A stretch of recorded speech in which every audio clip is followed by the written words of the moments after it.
Hello and welcome to a special All About the Balls sports podcast. This is Olly, and I'm from. This is not a dating app. I'm recording here in London, in the UK. But my partner in crime, Gareth, is on location. Mate, do you want to let the fans at home know where you are? I have come across the pond, and I am in the deserts of Nevada. In Las Vegas. It's been an interesting 3 days. Nice. Just a mixed. Mate, how are you? Are you well? I mean, first of all, good commitment to the pod. Thank you. I'm just at home here chilling out, so it's an easy day for me. But you, what time is it there, man? It is 9:10 in the morning. Oof. We've slightly gone confused time-wise. Darren, who I'm with here in Vegas, has been up since 3, even though he went to bed at midnight, but couldn't get back to sleep, so he's all over the shop. Oh no. It's going to be an interesting day and afternoon. The steam is slowly dissipating from these two weathered veterans. It's the only way I describe us at this stage. But, you know, I've come out even so far on the old tables, which is good. Nice, mate. So I've still got one more day. I'm going to try and learn how to play craps today because I've never played it, and it looks fantastic. It looks good fun. But yeah, man. I don't have a clue what I'm doing. So, but. Well, look, mate, that sounds awesome. If you can get any, I don't know if you're allowed to take pictures inside the casino. I imagine probably not. But like as you walk in, maybe or something like that, send us some pics. Because me and the fans at home, we do worry. You know, we want to know you're safe and okay. Yes, I am. So yeah, but I mean, obviously, the main reason you were there. Yes. Was to watch the mighty Aviators, the Las Vegas Aviators, the baseball side. Yes. Who are I think you told us last time, they're AAA feeder side into the Oakland A's. Correct. Nice. Yes. So you saw them on Thursday night, didn't you? How did it go? It's my first baseball game. Sure. Will it be your last? I don't know if it'll be my last, but I definitely won't be rushing back anytime soon to go. Look, I'm going to caveat everything I say with there's a hang on, before remember we are trying to break America. Yes, okay. Yes, and this is what I'm going to say. American sponsor. So. I think the skill that those guys can apply is fantastic. Watching how little time they have to make a decision whether to swing or not, never mind to hit the ball or not, is pretty impressive. And the guys, that you could see there was a slight change in pace between that and like the major league games that are on all the TVs, because those guys are pitching 96, 97 miles an hour, whereas the guys in the game we went to watch were probably about 88, 90 miles an hour, which is still quick. I mean that's still rapid, it's quick. There's no. And what was incredibly impressive was them hitting the ball 450 feet for a home run. It's impressive. That's huge. And the guys' arms, the fielders, now they are fielders, aren't they? They're called fielders still. Yeah. The fielders, their arms are incredible. Like in terms of to be able to blitz the ball in like they do. So from a skill perspective, I appreciated every minute. From a excitement level and the format of how the game is sort of structured. Yeah. My God, it's boring. and this is what I'm trying to be positive at the same line to go. It's better to watch it on TV. I've realised, because in a lot of the sports bars we've been sat in and stuff like that. There's baseball, because it's proper baseball season now. So there's baseball on everywhere, and it's much more entertaining watching it on TV. I don't know what it is. I think it's the format. So I would definitely watch baseball again, whether I'd go to a World Series or something, but I don't. But yeah, I mean, it was, if anyone wants to send us to the World Series, I'll go and report on that. Very, very happy to. But yeah, look, I thought it was it was all right. I mean, we had been on we've been away for 24 hours because of the time difference and flying and all that stuff. So no, I'm going to caveat whatever we say from that. Darren did fall asleep in the ground during the game. So there was a slight exhaustion factor, and there was probably a couple of lemonades. Yes, had been enjoyed as well. Yes, and before the ball game, and at the ball game, and it was a 38-degree evening. It was warm. Yeah. Exactly. I mean, the whole thing was good. Actually, I'm glad we went. But I will say this to any listener that has ever said that baseball's more exciting than cricket. I'm going to have to disagree. Yeah. And I realised... Although, do you know, I mean... No, go. I was going to say, so I would agree. Like, I've seen a few baseball games, and I would agree. I think cricket's more interesting. Maybe it's partly because I understand cricket more than I understand baseball. Yeah, probably. I don't get like the subtext and I don't really understand exactly what they're doing, with like the different type of pitches and things like that. Whereas with cricket, I kind of understand, the swing bowling and seam and all that kind of stuff. But I have heard a few people say one of the hardest things to do in sport is to hit a fastball, which to me makes sense. But like, I would imagine it's harder to try and hit like Jofra Archer because you don't know. Because, in baseball, at least it's not going to bounce. Yes. It is going to go to straight line. And it's insanely fast and it's really, really hard. But at cricket, the ball's going to bounce and the ball moves a lot once it bounces. See, and I agree with you, actually. I think this is the thing. And look, it's very easy to sit here in room 1983 in New York Hotel and judge this. but in reality, once you pick up the line of the ball and you get the timing right, i.e. this is when I've got to swing, I think it's more plausible to hit the ball. If that makes sense. I'm not going to say easier, but more plausible. Whereas cricket, you got to pick up the bounce, the line, the length, then make a decision if it moves off that line and length and bounce, and then still not get hit in the face.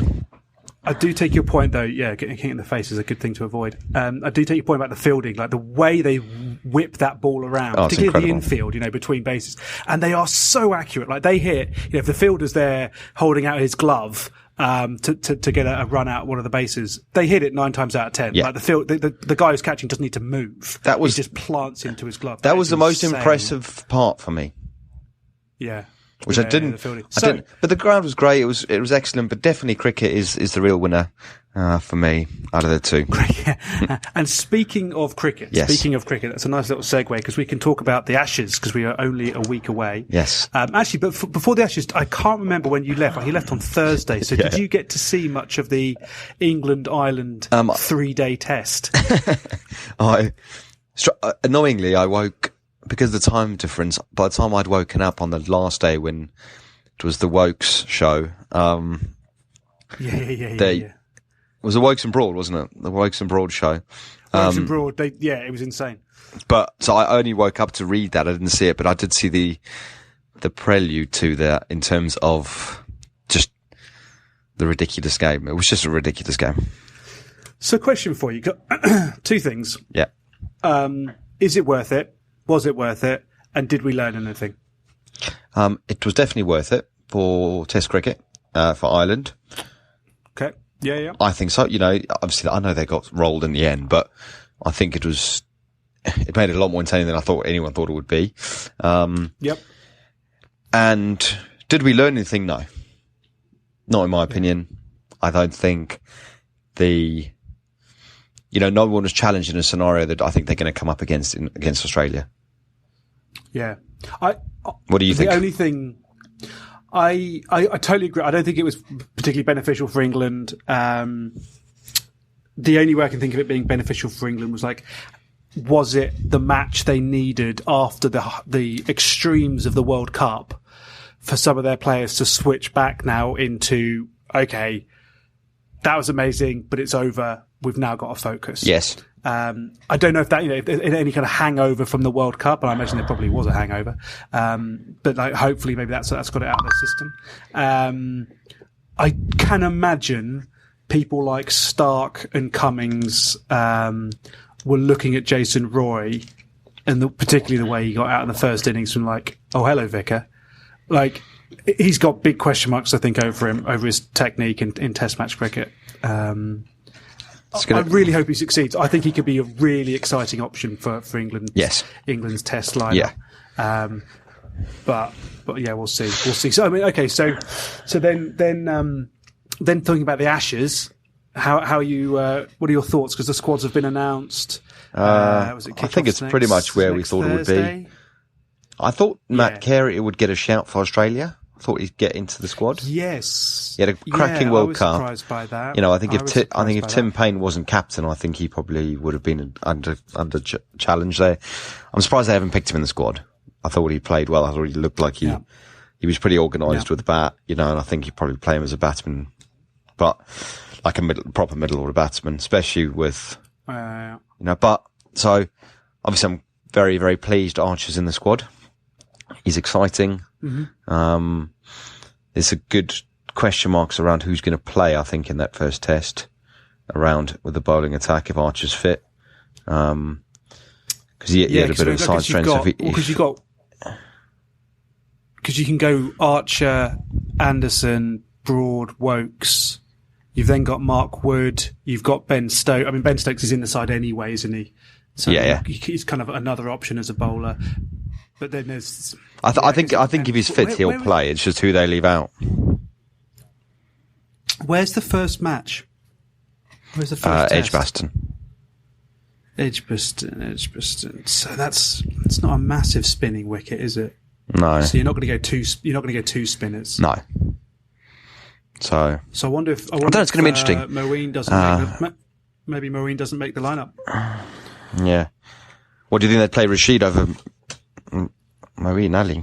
Or do you play Rashid over Ali? Or is Rashid playing red ball cricket? Or is he still said he's not going to play red ball cricket? Is he going to be white ball? I don't know. I'm not sure what day of the week he is. So, But actually, you mentioned there one for the Aussies, Tim Payne. Yes. How much longer has he got? Do you think in the Australian lineup now that Smith is back? Now that Warner's back, do you think they'll make Smith captain again? I think they will keep Tim Payne for the Ashes, because otherwise, I think it's just a shit way of treating him, really. But I think after the Ashes, he'll be gone. Oh, well, sorry, unless he has an amazing series. Yeah, But I think then they'll actually start. Although they picked him before, hadn't they? In terms of before it all happened, it was just the captaincy that's basically. He was in and out. I think he was in and out of the side beforehand. But yeah, look, I mean, I just think I don't know. I think as soon as you take the captaincy away from him, I wonder how much he's actually adding. I don't think he's amazing with the gloves. Have you seen Peter Siddle's in the squad? His man just doesn't go away. I thought he'd retired. There's no Rashid in the squad, by the way. Oh right, okay. Well, there you go. So Moeen will play. It's basically, and there's no Mark Wood either. So it's Wokes. So you got Wokes, Archer, Anderson, Broad, Stokes, and then Ali. So you've got six decent bowlers there straight off. That's a lot of options. Yeah. So and your batting lineup will go quite deep as well. Yeah. Yeah, no, it's good. It's in good shape. I think we've got good. It's going to be a good. I think it's going to be quite an even series, this one, actually. Especially with Warner and Smith back in the fold, and old heavy head Bancroft. Yes, he's back, isn't he? Do you think? I say okay. So they all got. Warner and Smith got a lot of abuse during the World Cup. A lot of booing from the fans. Is that over and done with now? 100% not. I can't see them that being over till the end of the series. I think every ground they go to, they will get some stick. Yeah. So no, I definitely think they will. They'll get some stick. We're obviously going to the Ashes so we'll do a bit of coverage of that. We're going to the fifth Test match. So we'll see Are we? Yes, so we'll see what that looks like. This is exciting news. But I should probably write this down, actually. Predictions-wise, what do you think for this first Test match? Look, I mean, assuming that weather doesn't get in the way and all that kind of stuff, I think it'll be an England win. Okay. I think England are going to start well. I think England are good at Edgbaston. I am genuinely scared though of the Australians this series. I do think they're going to be proper stern opposition. I think the Aussies will win at Lords, because we always seem to struggle at Lords. Yeah. But I think England will take this first match. Okay. First test. What about you? I think because the record's good at Edgbaston, I'm going to go with England. England win. England win. Lovely. So, Lovely. Yes, indeed. So, and then should we have our last little chat about the rugby? Yeah, so second round of the Rugby Championship. Yes, indeed. Some very tight games. I mean, just to cast your mind back, I think you said New Zealand 28, South Africa 22. Oh. And I think I said New Zealand 33, South Africa 28. And it was 16 all. 16 all. Mate, did you manage to find a sports bar to watch the Bockies? We were stuck on Fremont Street listening to some live music, so we didn't, but we did watch the whole game the next morning in bed. Oh, good work. So we did watch it. Service and, yes, it was two extremely tired people watching the rugby, but we watched it. I think New Zealand made a bag full of errors, skinful, and I think my worry is that South Africa didn't seem to get points on the board when they needed to. You know, I think they were the better side in the first half. I think they had a lot better of the game. Yeah, you know, but they couldn't. They still went in at half time down, and that's what worried me. Yeah, I think you're right. I think like it was, you know, in true sporting parlance, it was a game of two halves. Yes. And the Bockies definitely won that first half. Yeah. But like you say, they just could not turn that possession and territory into points. And they just did not look like scoring at all in that second half until the final 30 seconds. Yeah. They didn't really look like scoring the whole game, really. Really? No, it's true. They really didn't threaten. I don't think they really threatened. That's the worry. I mean, the point is good, some mental toughness. Psychologically, they'll feel like they kept in the game and they got, you know, a draw out of it. But, I mean, the biggest thing to come out of that game for me is Brodie Retallick and his shoulder injury. Yeah, he's dislocated his shoulder. So, he's going to be... That's a big loss. I mean, it's 7.5 weeks till the World Cup. So depending on the extent of it, it will be interesting to see. I mean, he definitely won't be back in the Rugby Championship, will he? They'll give him a rest now. Leave no. I don't know how serious it is, the dislocation. That's the point. I heard a report after the game where they just went, yeah, no, it's fine. It's just a dislocation. And like in my mind, there's no such thing as just a dislocation. I was like, that. Well, I mean, hang on, that sounds really serious. So yeah, we'll see with that. I think. I think, you know, I was really excited about that game going into it. I was so excited. And I think in the end, both sides just kind of cancelled each other out. Yeah. Like the Springboks defence was really impressive. They were really fast up. They were really tight. They made their tackles. And they just kind of nullified what attack. I think New Zealand looked better in attack than South Africa did, but even then they were kind of nullified. I think 16-all is probably fair. Like, I think that summed up the game quite well as an amount and as a result. What did you think of Bowden Barrett at 15 and Richie Morango at 10 for the All Blacks? Did you think that worked? Ish. I think because there were so many errors during the game, I don't think we got to really see how effective they would be and how effective the game plan was, if that makes sense. Yeah, that's true. So that's true. I think that's a fair comment. I think it'll be interesting against Australia if they play that same side, the same set lineup, what they do against that Australian defence and how they, because I think they'll unpick them a lot better than they will against the Springboks. But yeah, and actually, do you know what? You talk about the Australians and the Australian defence. The Aussies. Have you seen the Wallabies game? I didn't. No, I didn't catch it. So your the hands. Wallabies won. Perfect. The Wallabies won. They beat the Pumas in Brisbane. It was an okay performance from the Wallabies. It wasn't anything special. Their scrum was really good. But interestingly, like you talk about the All Blacks attack in the next round against the Wallabies. The Wallabies defence on Saturday against Argentina, they really hung back. Like, you know how there's this big sort of tendency at the moment for teams to rush up, try and keep a line, really pressurise, put the pressure on the backs.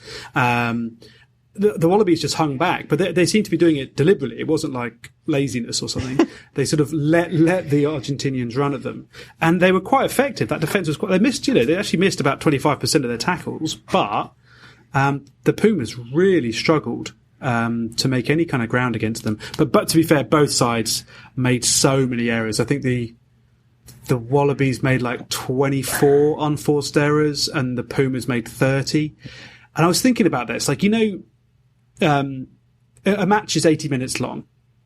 Possession-wise, it was roughly 50-50 possession.